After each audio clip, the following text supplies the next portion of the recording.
Hi, today I'm drinking a Farmstead beer that's been in the growler almost for 3 weeks, which is longer than they say consume by. The consume by on this is from July 5th, which is a while ago. It's Everett. They're 7%, I believe, porter. I think not 7.5%, 7%. I've had it once from the bottle, not a growler like this, and only a taste of it, and I thought it was really good. Thought I'd get a little growler of it when I went to Farmstead a couple days ago. They filled it way to the top, as they usually do. I don't know exactly what malting things are in this, but a lot of different ones are. I remember it being really complex in the malt flavor. And this is a big break from my current dry hop sour Pilsner IPA drinking in the summer. And there is a good amount of head on this beer. Seems like it's held up in the growler really well.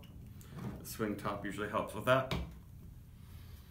And the head is actually pretty dark brown color too. You usually think porters aren't going to have the most black patent and roasted malt in them. But porter kind of really means nothing these days in the eye of the beholder, especially for American brewers. And the head's sticking around really nice. It's real creamy. I know this is kind of a weird glass to drink this beer out of, but this way I can kind of really see how dark it is, and it's very dark. It's opaque. All sorts of roasty, toasty coffee flavors and super dark chocolate aroma. Just a little bit spicy, a little touch of woody, sort of leathery earthiness, but not that much. Doesn't smell like it's oxidized or anything like weird happened to it. And the head is just really creamy looking, sticking around pretty well. And I'm not getting any licoricey, soy saucy notes or anything. Just the most fresh, lightly roasted caramelized malt flavors. Some molassesy type thing going on too. No booze. But yeah, really just super complex roasty coffee aroma. It also almost smells like some wood roasted coffees that I've had.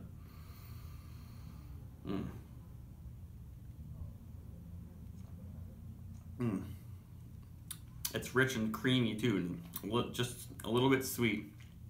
Really soft on the tongue. Lots of body, but not thick and syrupy.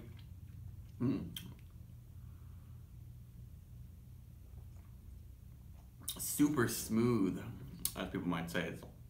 When you put it on your tongue, it almost doesn't even feel like it has any weight to it, but it doesn't feel watery. Really well done. There must be just like a perfect amount of carbonation on there. And just a tad spicy. Yeah, with a little bit of a tea spice, not quite green hop element in the finish. Yeah, now I guess I'm noticing more bitterness now. It's building up, and maybe I'll eventually get some pine or something like that coming from the hops in this, but it's really a sweet malt forward beer, but not super syrupy dessert style stout porter here. The mouthfeel is just amazing.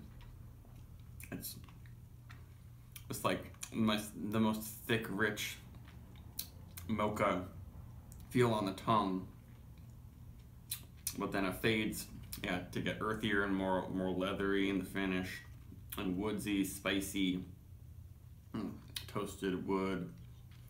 I guess slightly roasted for sure. Yeah, now I'm getting it's lingering with some kind of espresso-y spice and char.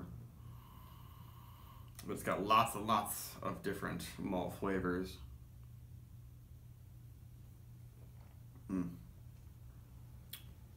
Yeah, that's delicious. I guess I should have shown you the Everett tag on there in the beginning.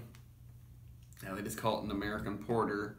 Nothing else is, I think, the most commonly brewed dark beer from Farmstead, and it is very nice.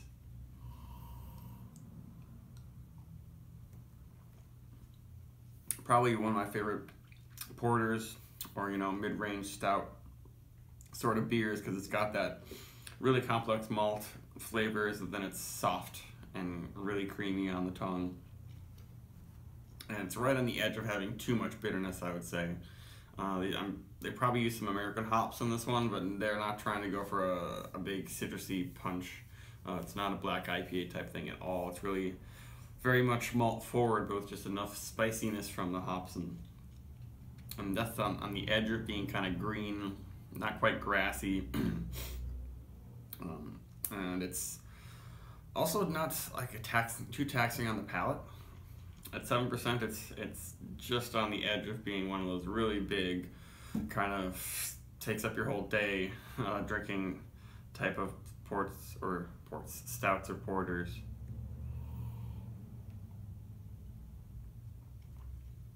There's still a nice little cap of foam on there, even though it's warm, a little bit humid, and the head's dying down quickly because of it.